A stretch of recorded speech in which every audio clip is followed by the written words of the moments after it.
aquí en Electromanzaneda, pues la red de distribución se diseñó de acuerdo a las necesidades de la estación de montaña de Manzaneda.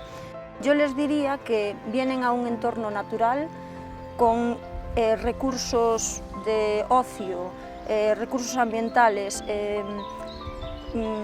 zonas de una inusitada belleza paisajística y además sostenible.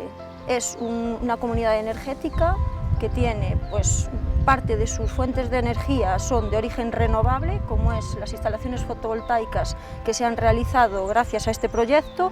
Sostenibilidad y rentabilidad tienen que ir de la mano. Ahora mismo, en términos globales, es mucho más rentable tener una instalación de otro tipo de un combustible fósil, pero a largo plazo no es sostenible, eso no se puede mantener. La política energética necesita un cambio y en ese cambio se tienen que implicar las instituciones. Aquí se dan que tenemos medición o tenemos datos tanto energéticos, tanto eléctricos como térmicos. También es que es una comunidad un tanto singular, porque la mayor parte de comunidades energéticas que te puedes plantear puede ser o bien residenciales o bien industriales, pero no mixtas o híbridas, ¿no?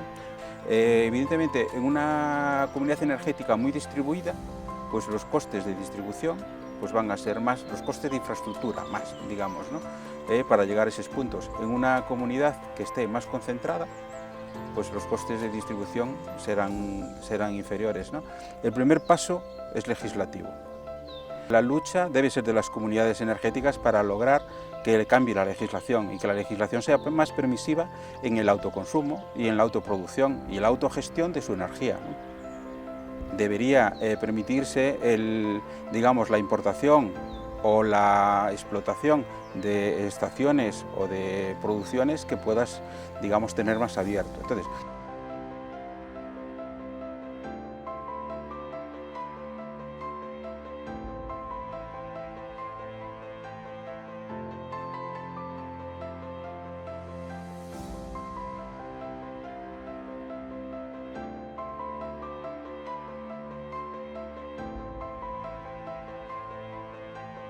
So this is a PV system of 80 kilowatts installed.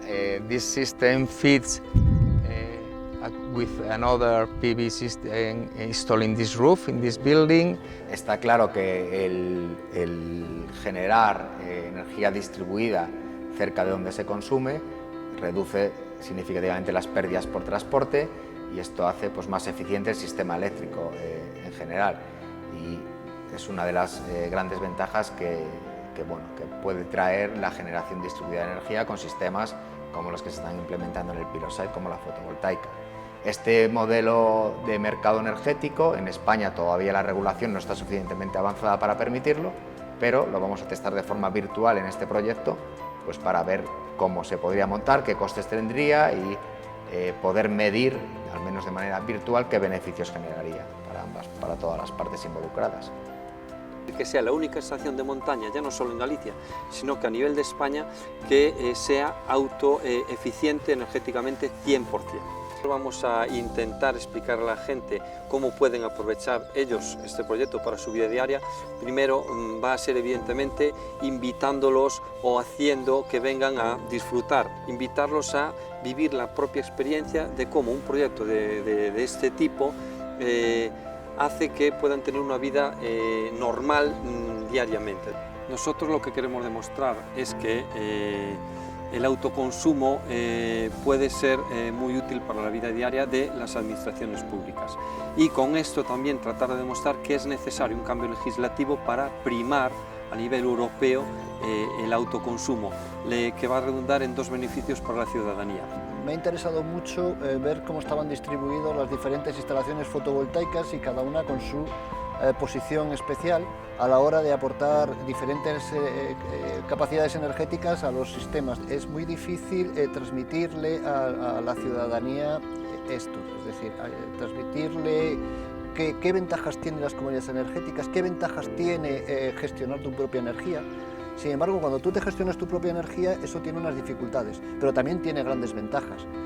Tiene las ventajas de que tú eres dueño de tu energía, tú sabes de dónde viene tu energía, sabes que tu energía no daña al medio ambiente y además tienes la capacidad de gastarla o no gastarla en función de tus intereses. Yo como ciudadano pienso que las energías renovables tendrían que estar mucho más accesibles. Ahora mismo es muy difícil y complicado, por ejemplo, en tu casa, ponerte unas placas solares, aunque solo sea para calentar el agua. Es una cosa bastante complicada. Creo que debería ser más accesible y lo veo importante. Es importante que la gente que va de la ciudad hacia el pueblo o hacia la montaña el fin de semana vea que aquí se hacen las mismas cosas, que también se tiene en cuenta eso, que no por el hecho de estar en la montaña descuidamos el reciclaje o el mal uso del agua o las emisiones. Yo creo que sí que la sociedad está cambiando, ¿vale? Está cambiando porque cada vez tenemos más impactos a todos los niveles. Hay que hacer un poco de leyes, un poco de subvenciones, un poco de conciencia social, un poco de presión social por parte del público. Entonces, entre todo ello, pues se van consiguiendo las cosas. ¿Qué tenemos que conseguir? Que todas las empresas lo hagan, incluso sin subvenciones. Creo que cada vez más tiene que dejar de ser una aventura, sino una cosa habitual y una cosa que tengamos que hacer todos.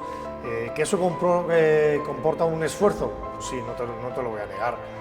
Tanto técnico como económico como humano, de entenderlo y de gestionarlo y de irlo mejorando, porque lo tienes que ir mimando todo este proceso, pero es reconfortante. A nivel humano lo es.